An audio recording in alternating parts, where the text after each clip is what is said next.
Hi everyone, I'm Kristina with the Area Agency on Aging 5 County, and I have Nancy Madsen joining me.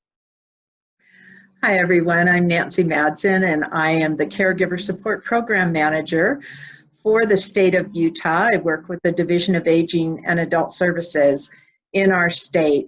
And I just want to talk to you for a few minutes about recognizing signs of stress and burnout in yourself as a caregiver, and then give you a resource that you can turn to for assistance.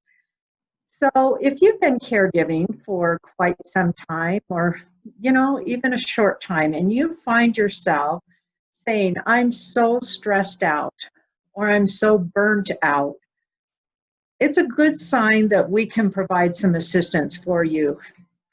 What is the difference between stressed out and burned out? Stressed out is when you have way too much on your plate.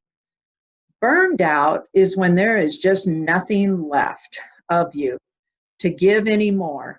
So if you find those words coming into your vocabulary with respect to your caregiving situation, you may want to pay attention to that. So I'm going to tell you about some signs that lead to stress and burnout that will help you know if you're there. So these are the signs that caregivers need help that typically show up. We have physical symptoms. We're tired, drained. Maybe our sleep habits have become not good. We're waking up a lot. Our brain won't shut off. Body aches. Our immunity is lower, definitely when we're stressed. Or we might have appetite or diet changes. We might not be eating healthy, or we might be eating too much. Emotional signs that show up. Sometimes we feel helpless or trapped, or we're defeated. Nothing we do is good enough. We can't do enough. Things like that. It really weighs on us emotionally. We lose our motivation to engage in other areas of our life, and sometimes with our caregiving responsibilities. We feel this sense of self-doubt or a sense of failure. I know when I was caring for my mom, I felt like I could never do enough, or that it was never enough for her. People feel anger, or we feel depressed, or we feel anxiety. If you feel those things with relationship to your caregiving.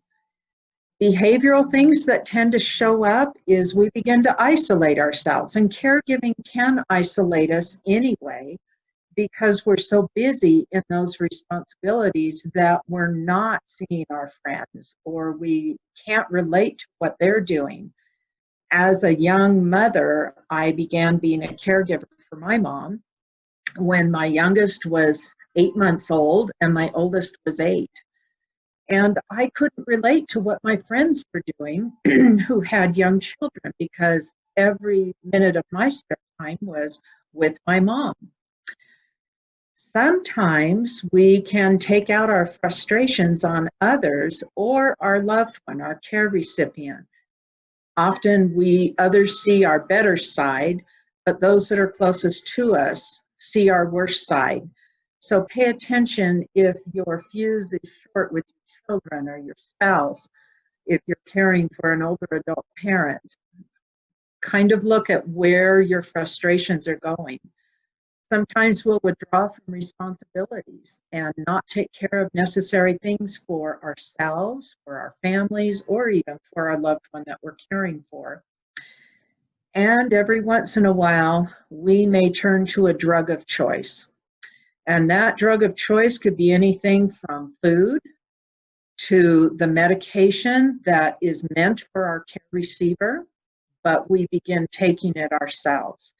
And those are some pretty big red flags that we need to have some extra help. On this next slide that we're going to show you is a caregiver continuum. And what I'd like you to do is look at this angle here. The care recipient is on the top axis and the care receiver is on the bottom. The care recipient's on the top and the caregiver is on the bottom. As the care recipient needs more help and continues to decline, if you are the only one providing their care, they get to a point, the closer you get to the point of that axis, that they only want you, they only trust you.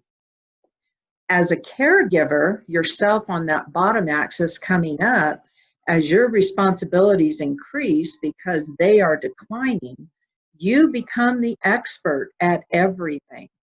And so pretty soon, only you can do what needs to be done. And it feels like it's easier to do it yourself than to teach or ask someone else to do it. This is a recipe for disaster. This is what landed me in the hospital for a week from exhaustion when I was caring for my mom. Things changed after that.